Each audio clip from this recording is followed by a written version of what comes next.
Welcome to our channel. Today we how to set up customer support chat UX with Intercom detailed guide step by step clearly. Begin by navigating to the Intercom website. Once logged in, click on the product tab from the main dashboard. Select Messenger from the drop-down menu to access chat settings. To start configuring your chat, click on the settings option located in the Messenger section. Here you will find various customization options to tailor the chat experience. First, choose the appearance of your chat widget. You can adjust the colors to match your brand's identity. Upload your logo to personalize the chat experience for your customers. Next, set the position of the chat widget on the screen. Consider whether you want it to appear on the bottom right or left side.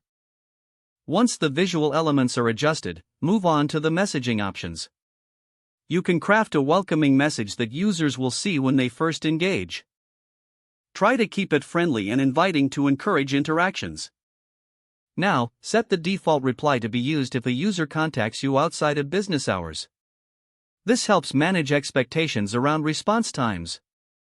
After setting up the basic visual and messaging elements, explore additional features.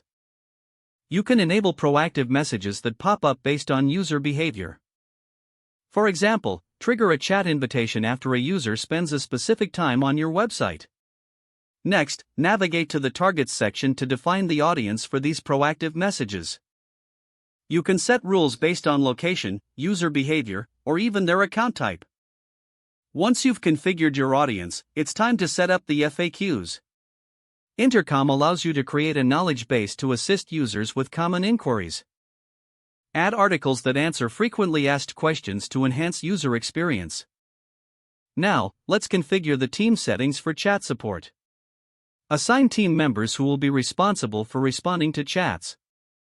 Set their working hours to ensure availability is communicated to users.